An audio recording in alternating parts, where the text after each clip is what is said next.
다니엘이 또 다시 환상을 보게 되었는데요.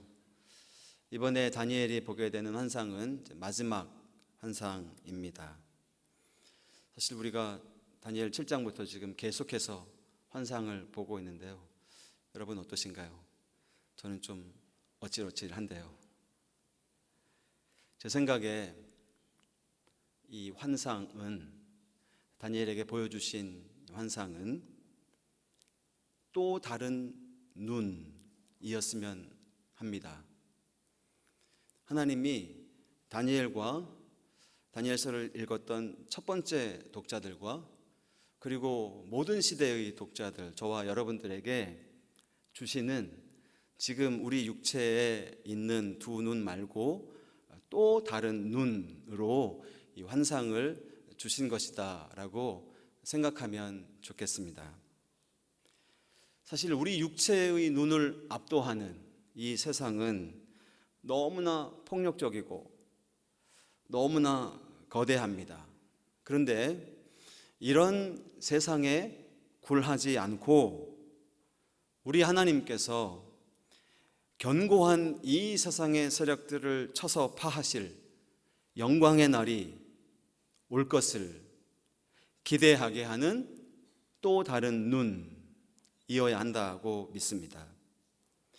단순히 이 환상이 신비로운 꿈이나 혹은 비밀스러운 암호 같은 것이 아니라 우리가 사는 세상을 제대로 보게 해주는 진짜 눈 말입니다. 자, 이제 그 진짜 눈으로 진짜 세상을 바라봅시다. 이번에 하나님이 보여주신 환상은 전쟁에 관한 것이었는데요. 바사왕 고레스 제3년의 한 일이 벨드사살이라 이름한 다니엘에게 나타났는데 그 일이 참되니 곧 큰 전쟁에 관한 것이라. 다니엘이 그 일을 분명히 알았고 그 환상을 깨달으니라. 내용은 다음 장 11장, 다음 주에 살펴볼 11장에 자세하게 기록이 되어 있는데, 이 그리스의 위대한 정복자 알렉산더, 소위 대왕이 죽은 다음에 그의 그 넓은 영토가 4조각으로 나누어졌는데 그 중에 시리아와 이집트, 이 두 왕조 사이에 일어난 전쟁에 관한 것입니다. 우리가 어렸을 적 세계사 시간에 들어보암직한 시리아의 셀리우쿠스 왕조와 이집트의 프톨레미 왕조 사이에 있었던 큰 전쟁에 관한 것입니다. 자, 그러니까 이것을 지금 미리 다니엘에게 보여주는 것은 장차 올 일들을 믿음으로 대비하도록 하기 위해서 주어지는 것이에요.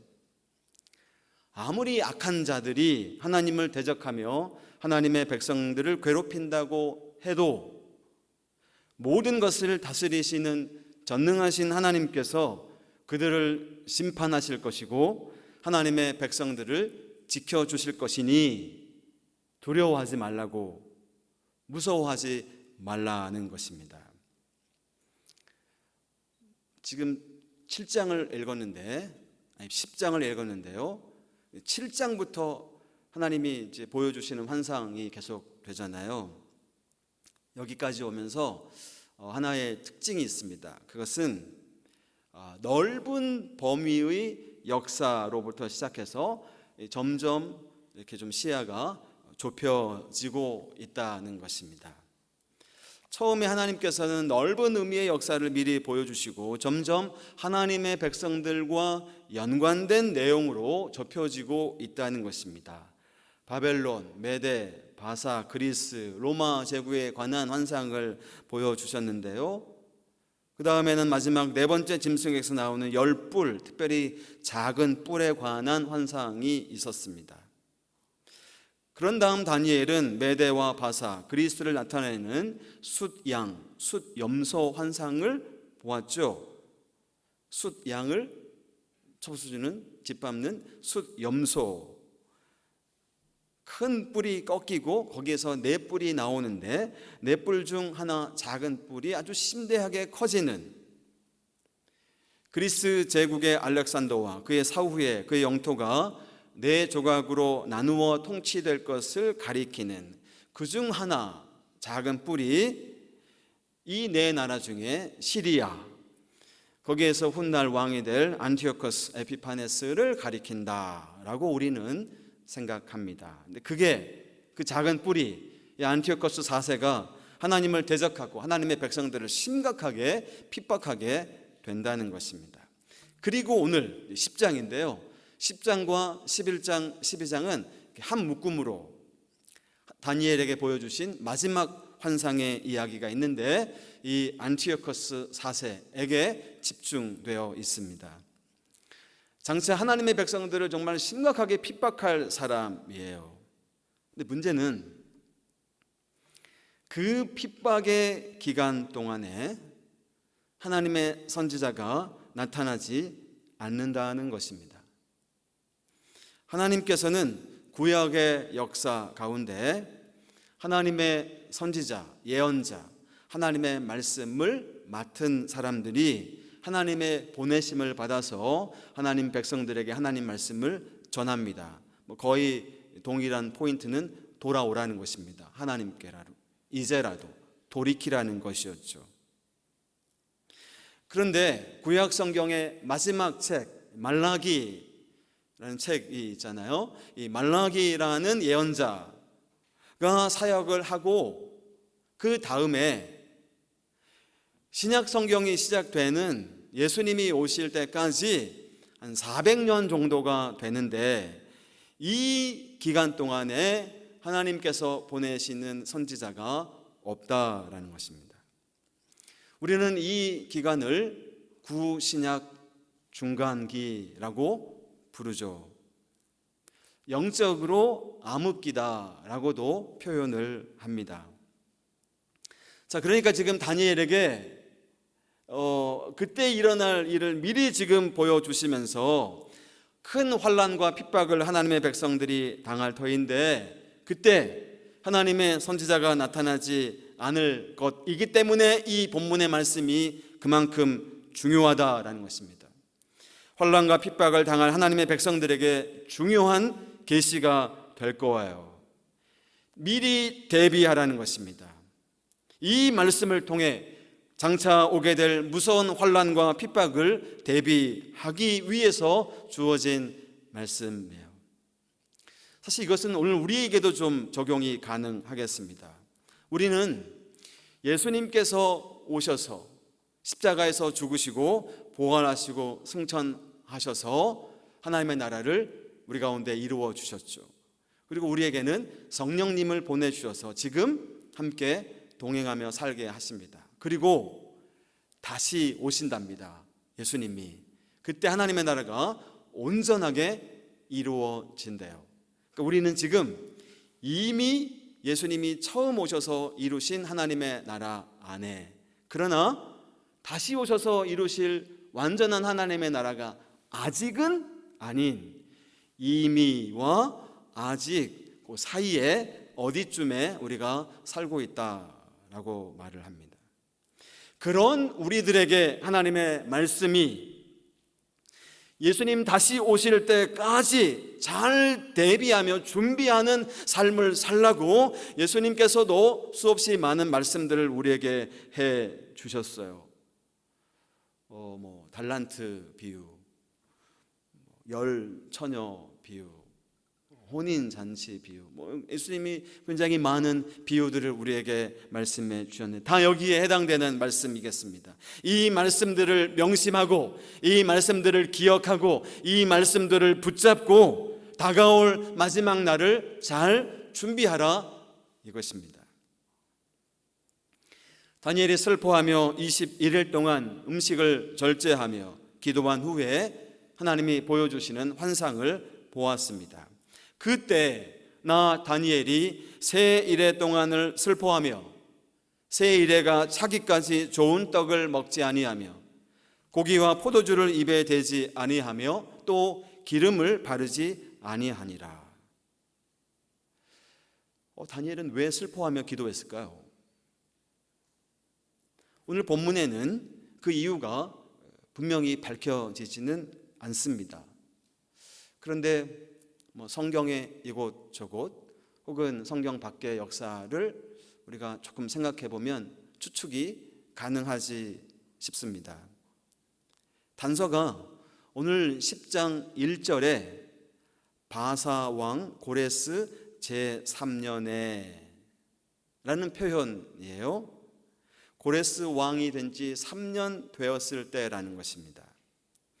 여러분, 다니엘은 이스라엘의 포로 생활이 70년 만에 끝날 거라고 하는 예레미야의 말씀을, 성경을 읽고 기도했어요. 뜨거운 가슴으로.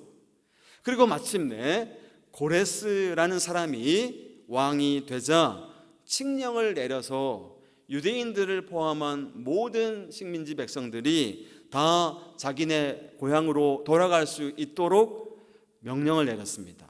특히 유대인들에게는 예루살렘으로 돌아가서 성전을 다시 지으라는 명령도 함께요. 자, 이스라엘 백성들은 이제 고국으로 돌아가게 되었습니다. 자, 모든 일이 순조롭게 진행될 거라 생각했어요. 근데 현실은 조금 실망스러웠습니다. 고레스 왕의 명령이 내린 후에 모두가 돌아가지는 못했습니다. 여러 가지 사정들이 있었겠죠. 에스라서라는 성경을 보니 세 번에 나누어서 귀환을 했는데요. 첫 번째 귀환자들이 5만 명이 조금 안 되는 숫자였습니다. 돌아가도 좋다는 명령이 내렸는데도 불구하고 여전히 많은 유대인들이 바사에, 페르시아에 남아 있었던 것입니다.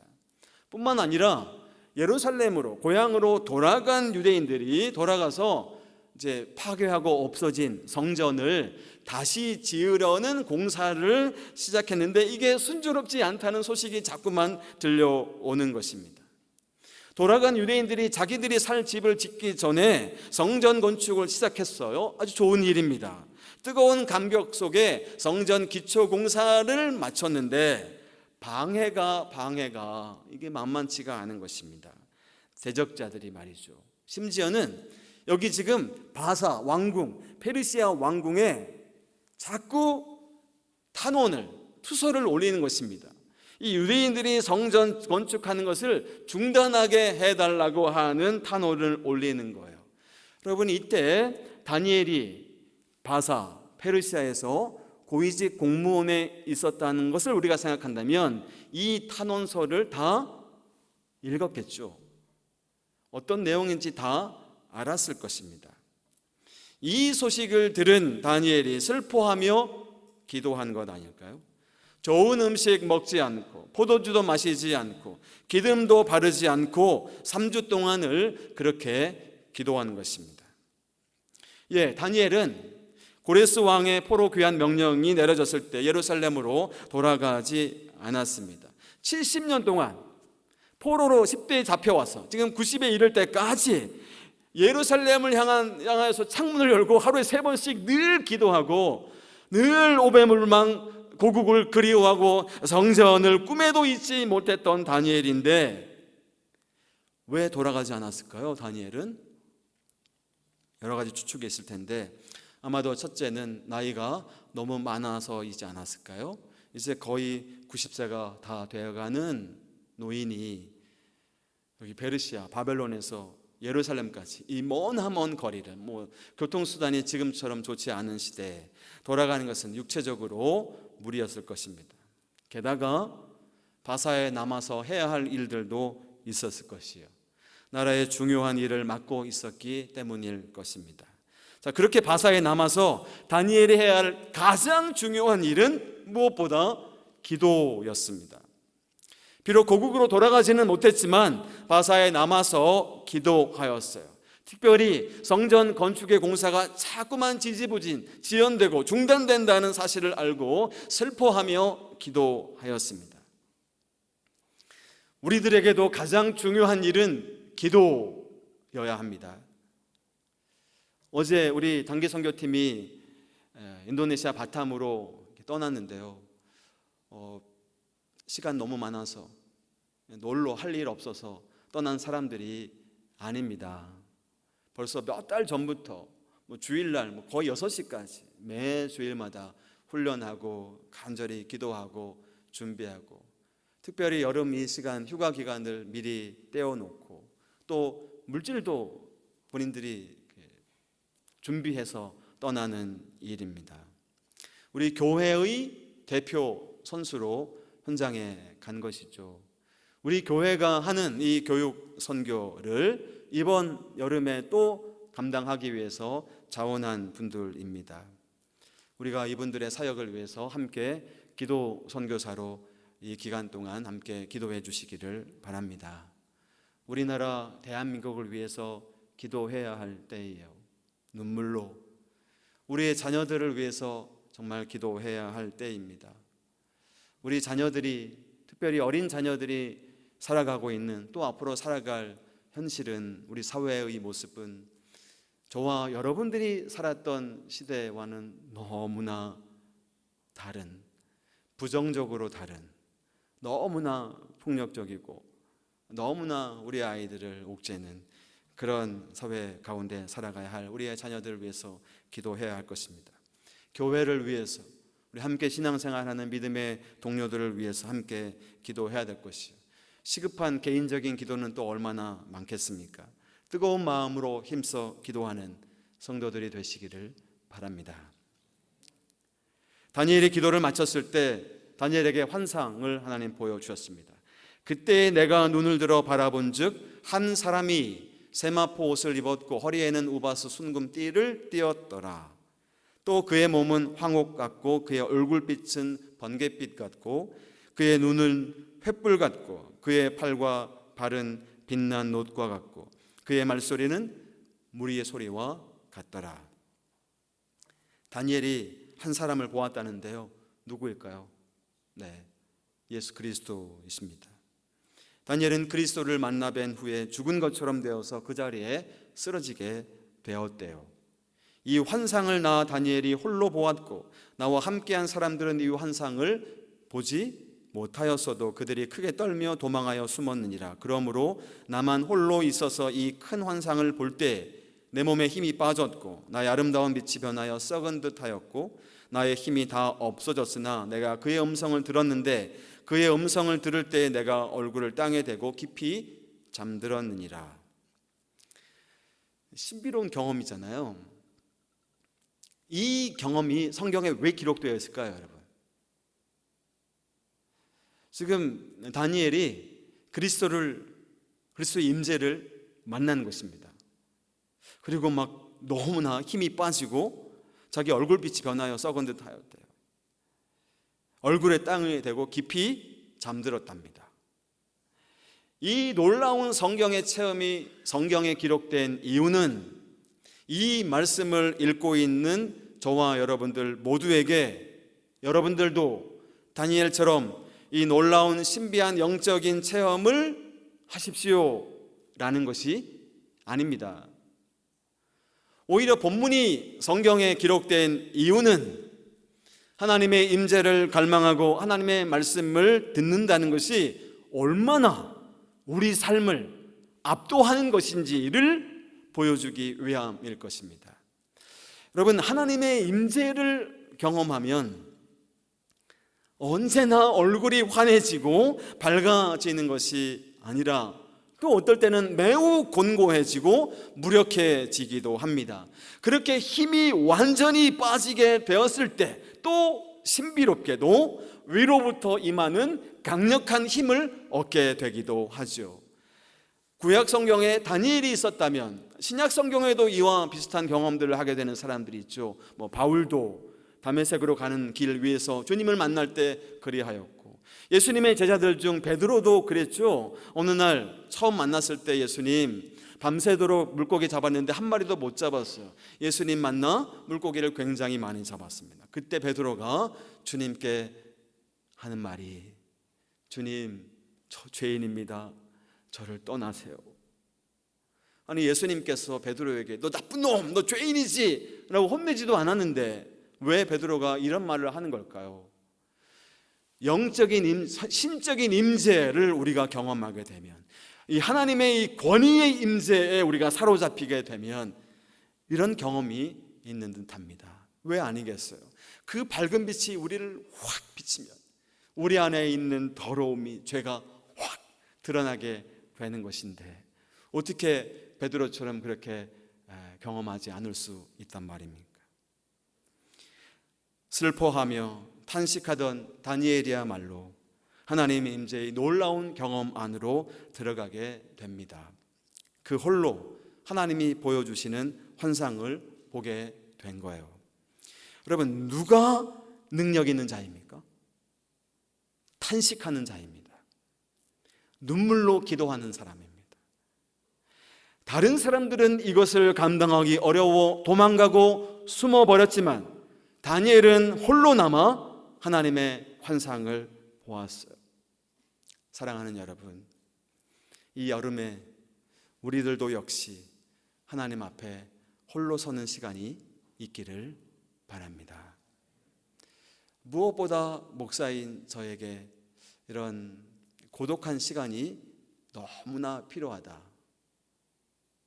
분주함에 휩싸이면 안 되겠다라는 생각이 자꾸만 듭니다. 단독자로 하나님 앞에 나아가는 시간이 우리에게 반드시 필요하다고 생각합니다. 뭐 신비한 경험을 우리가 하자는 것이 아니라 예배 가운데도 좋겠습니다. 여러분이 여러분 집에서 혹은 여러분의 연구실, 사무실에서 조용히 성경을 읽다가 혹은 찬양을 하다가 혹은 기도하는 가운데 하나님 앞에 홀로 서는 은혜가 있기를 축원합니다. 다니엘은 주님의 영광스러운 모습을 보고 죽은 사람처럼 쓰러지게 되었대요. 자, 그럴 때 예수님께서, 그리스도께서 다니엘을 어루만져 주시고 회복시켜 주십니다. 주님은 영광스럽고 위대하시고 크신 권능으로 심판하시는 분이 맞아요. 그러나 동시에 우리 주님은 하나님의 백성들을 긍휼히 여기시고 은혜를 베푸시는 자비로우신 하나님이신 것을 또 우리는 압니다. 우리는 하나님 앞에 두렵고 떨리는 마음으로 나아가야 해요. 그러나 동시에 사모하며 갈망하는 마음으로 하나님 앞에 나아가야 하는 것입니다. 지극히 영광스럽고 위대하시며 공의롭게 심판하시는 하나님, 그러나 그 하나님은 동시에 크신 사랑과 긍휼로 은혜로 우리를 베푸시며 우리와 함께 하시는 하나님이시다. 그런데 여러분, 다니엘이 지금 환상 중에 영광스러운 주님의 모습을 뵙게 되었을 때 사실 다니엘 다른 사람들과 함께 있었대요.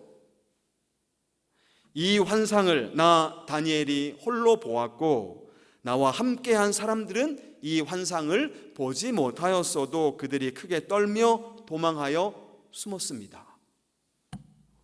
이 환상을 볼 때 다니엘이 혼자가 아니었다는 거예요. 동행이 있었다는 것입니다. 그런데 다니엘만 홀로 이 환상을 보았대요. 왜 그랬을까요? 왜 다른 사람들은 보지 못하였을까요? 어떤 사람이 하나님의 임재를 경험하게 되는 걸까요? 본문에서 주님 다니엘을 큰 은총을 받은 사람이라고 부르세요. 이르되 큰 은총을 받은 사람이여 두려워하지 말아라. 가브리엘 천사도 이렇게 다니엘을 불렀어요. 큰 은총을 받은 사람 다니엘아, 내가 내게 이르는 말을 깨닫고 일어서라. 여러분, 하나님의 말씀을 듣는다는 것은, 하나님의 말씀을 읽는다는 것은 단순히 지식이 아니라 그 말씀이 살아있어서 오늘 나에게 무엇을 말씀하는지를 깨닫는 것이라는 거예요. 그 말씀을 붙잡고 살아간다는 것은 그냥 아무 생각 없이 그냥 덮어놓고 믿는다는 것이 아니라 그 의미가 무엇인지, 그 의미가 오늘 나에게 무엇을 말씀하는지를 어떻게 적용해야 하는지를 이해하고 깨닫는 것이랍니다. 그 말씀을 깨달은 그 자리에서 일어나 나에게 주어진 삶의 자리에 일어서는 것이래요. 내가 서 있고 옆에 신앙의 동료들이 서 있으며 우리의 역사가 도도히 흘러가는 바로 그 자리에 일어서는 것. 다니엘은 영광스러운 주님의 모습을 뵙고 나서 죽은 사람처럼 되고 말았는데 천사가 그를 어루만져 일으켜 세워주었지만 다시 탈진하고 말아요. 놀라운 계시를 감당할 수 없었던 것입니다. 그때 인자 같은 이가 그의 입술을 만지자 다니엘이 이렇게 고백합니다. 인자 같은 이가 있어 내 입술을 만진지라. 내가 곧 입을 열어 내 앞에 서 있는 자에게 말하이르되 내 주여 이 환상으로 말미암아 근심이 내게 더함으로 내가 힘이 없어졌나이다. 내 몸에 힘이 없어졌고 호흡이 남지 아니하였사오니 내 주의 이 종이 어찌 능히 내 주와 더불어 말씀할 수 있으리까. 다니엘의 입술을 만지신 분 바로 그리스도이십니다. 완전히 탈진한 다니엘을 회복시켜 새 힘을 주시죠. 주님께서 새 힘을 주시자 다니엘은 다시 계시를 받을 수 있도록 회복이 되었답니다. 여러분, 우리가 지금 다니엘 10장까지 읽으면서 다니엘 참 위대한 하나님의 사람이다 라고 생각이 들어요. 1장에서 믿음을 지키기로 뜻을 세우죠. 하나님의 지혜와 총명을 주시고 꿈과 환상을 해석하는 은사를 주십니다. 2장에서 느부갓네살의 잃어버린 꿈을 알려주고 해석해 줍니다. 4장에서요, 아무도 해석할 수 없었던 느부갓네살의 두 번째 꿈 역시 해석해 줍니다. 5장에서는요, 왕궁 벽에 하나님의 손가락이 쓴 글자를 해석해 줍니다. 6장에서는 기도한 것 때문에 사자굴 속에 던져졌는데 살아와요. 7장에서는 네 짐승과 작은 뿔의 환상을 보고 8장에서 숫양과 숫염소의 환상을 봅니다. 9장에서요, 이스라엘 포로 생활의 70년 만에 끝날 거라는 예레미야 성경 말씀을 읽고 깨닫고 기도합니다. 10장에서요, 슬퍼하며 21일 동안 기도한 후에 영광스러운 주님의 모습을 보았어요. 여러분, 이 모든 일들 중에 다니엘이 경험하고 있는 이 모든 일들 중에 가장 영광스러운 일은 두말할 필요 없이 오늘 10장의 일입니다. 다니엘 평생 기도자로 헌신해 왔는데 그의 기도가 가장 놀랍고 영광스럽게 응답된 것은 단연코 오늘 10장입니다. 슬퍼하며 깨어진 마음으로 주님 앞에 나아 기도했습니다. 그러자 장엄하고 영광스러운 거룩한 주님의 모습을 보게 된 것입니다. 다니엘 일생의 최고의 순간입니다. 주님께서는 그를 큰 은총을 받은 사람이라고 불러주셨고 기진하여 죽은 자처럼 되었던 그를 어루만지고 새 힘을 주셔 강건하게 하셨습니다. 놀라운 영적 체험의 현장에 서 있는 다니엘, 전능하시고 위대하신 주님께서 인류 역사 세계를 온전히 다스리기 때문에 결국 아무것도 두려워할 것이 없음을 보게 된 것입니다. 이 모든 것은 다니엘이 기도의 자리에서 경험한 영예였습니다. 기도 외에는 그 무엇으로도 이런 영광을 맛볼 수 없습니다. 사랑하는 교우 여러분, 다니엘서가 전하고 있는 이 환상은 오늘 우리 시대에도 너무나 강력하고 단단한 눈에 보이는 이 현실에 살아가는 하나님의 백성들이여 압도당하지 말고 이 약속의 말씀을 붙잡고 다니엘의 환상의 이 눈으로 진짜 세상을 바라보고 차근차근 한 걸음 한 걸음 담대하게 어깨 쫙 펴고 믿음으로 살아가도록 돕습니다. 쉽지 않은 현실 여전하지만 각자 도생 알아서 견디는 것이 아니라 믿음으로 연대 협력하여 함께 손잡고 함께 이 말씀의 능력을 의지하여서 고통스러운 현실 속에 굳게 서도록 힘을 줍니다. 그러므로 여전히 우리들 눈에는 낯설게만 보이는 이 땅에서 하나님과 함께 걸어가는 사람들이 됩시다. 환상, 이 세상을 바라보게 하는 눈, 또 다른 눈, 이 진짜 눈이 우리에게 주어졌으니 그 눈으로 이 현실에,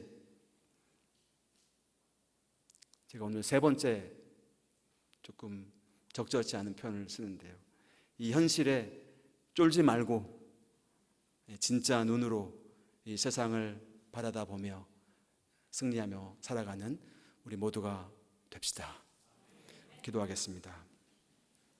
하나님 아버지, 우리 현실은, 나의 현실은, 우리 가정의 현실은 정말 너무나 힘겹고 두렵고 또 무섭기도 한 그러한 현실입니다. 답답하고 앞이 보이지 않고 무엇을 해야 할지, 어떻게 해야 할지 판단이 서지 않는 그런 상황 가운데 있기도 합니다. 주님, 오늘 다니엘이 보았던 이 환상이 거대한 이야기가 아니라 오늘 나의 삶, 작은 일상에도 힘을 주시는, 위로함을 주시는, 우리와 함께 하시겠다고, 결국 모든 것들이 제자리로 돌아가는 아름다운 풍경을 우리에게 약속하시는 주님의 말씀인 것을 알고 깨닫고 믿고 붙잡고 그렇게 또 한 주간 살아갈 수 있도록 주님 함께하여 주옵소서. 예수님의 이름으로 기도하옵나이다. 아멘. 그렇게 우리와 함께 하실 주님을 소망하면서 내가 주님의 장막을 사모합니다, 주님의 임재를 너무나도 갈망합니다 라는 찬양이 있는데요, 소원이라는 찬양입니다. 주님과 함께하는, 주님의 함께하심, 주님의 임재를 우리 또 갈망해야겠습니다. 우리 일상 가운데 함께하실 주님을 소망하며 우리 다 같이 일어나셔서 소원 함께 찬양하겠습니다. 주님, 내가 주의 장막을 사모합니다. 오직 주의 임재를 갈망합니다. 주의 집에서의 하루가 다른 곳에서 날보다 좋으니 주 사랑 안에 머물며 사랑 노래합니다. 주님, 내가 주의 장막을 사모합니다. 오직 주의 임재를 갈망합니다. 주의 집에서의 하루가 다른 곳에서 날보다 좋으니 주 사랑 안에 머물며 사랑 노래합니다. 다시 한번 내가 주의 장막을 사모합니다. 주님, 내가 주의 장막을 사모합니다. 오직 주의 임재를 갈망합니다. 주의 집에서의 하루가 다른 곳에서 날보다 좋으니 주 사랑 안에 머물며 사랑 노래합니다. 나의 평생에 단 한 가지 소원, 주의 아름다우신 보며 사랑 노래하는 것. 나의 왕 되신 주님의 얼굴 구하며 주 사랑 안에 머물러 사랑 노래합니다. 나의 평생에 단 한 가지 소원, 나의 평생에 단 한 가지 소원, 주의 아름다우신 보며 사랑 노래하는 것. 나의 왕 되신 주님의 얼굴 구하며 주 사랑 안에 머물러 사랑 다시 한번 노래합니다. 나의 평생에 단 한 가지 나의 소원, 평생에 단 한 가지 소원, 주의 아름다운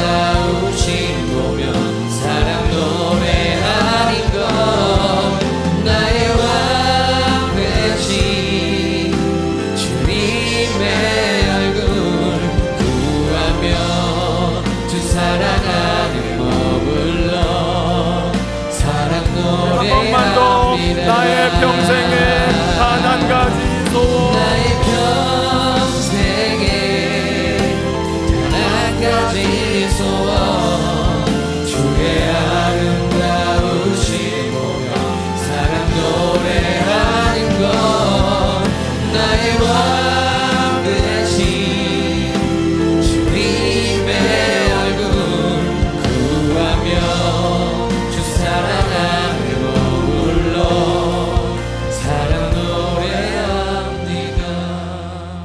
오늘은 묵상으로 기도하도록 하겠습니다. 눈을 감고 손을 모으시고 우리 피아노 반주도 잠시 중단하면 어떨까 싶습니다. 아무 소리도 없이 이렇게 기도하면 좋겠습니다. 하나님께서 내 삶에 함께 하시는 것을, 임재하시는 것을 사모합니다. 갈망합니다. 하나님 오시옵소서. 내 삶 속에, 우리의 가정 안에, 우리의 공동체, 이 나라, 이 민족, 우리나라 대한민국에 오시옵소서. 우리 육체의 눈으로 보기에는 너무나 두렵고 염려가 되는 현실이지만, 그러나 오늘 다니엘에게 보여줬던 이 환상이 오늘 우리에게 적용되어서 주님께서 반드시 모든 것들이 제자리로 돌아가는 영광스러운 날을 우리에게 주실 것을 믿고 믿음으로 이 약속 붙잡고 살아가게 하여 주옵소서. 우리 다 같이 묵상으로 기도하겠습니다.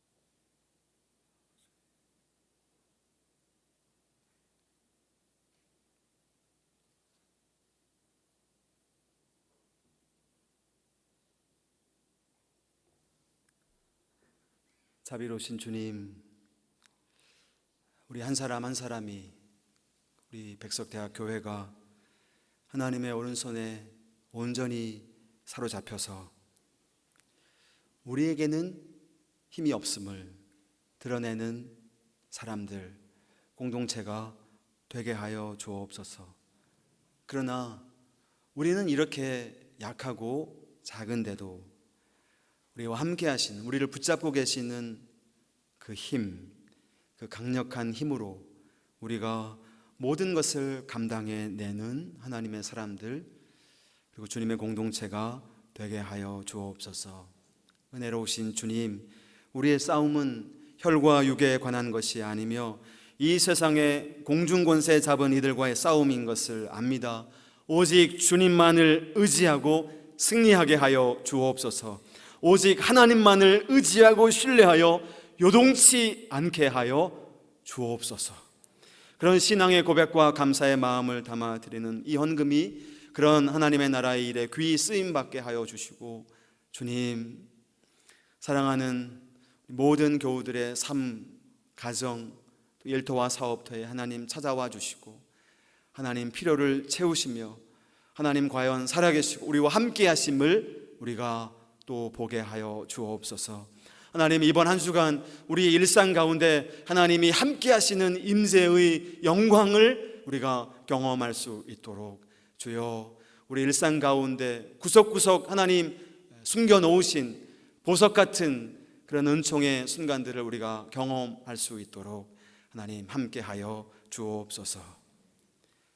주 예수 그리스도의 은혜와 하나님의 사랑과 성령의 교통하심이 비록 앞이 보이지 않고 두려움과 염려가 가득한 순간일지라도 하나님이 일하심을 여전히 믿고 기도의 능력과 영광을 경험하기를 간절히 소망하는 사랑하는 성도들 위해 우리 백석학원과 백석총회, 우리 한국교회와 우리나라 대한민국 위에 지금부터 영원토록 함께 있을지어다.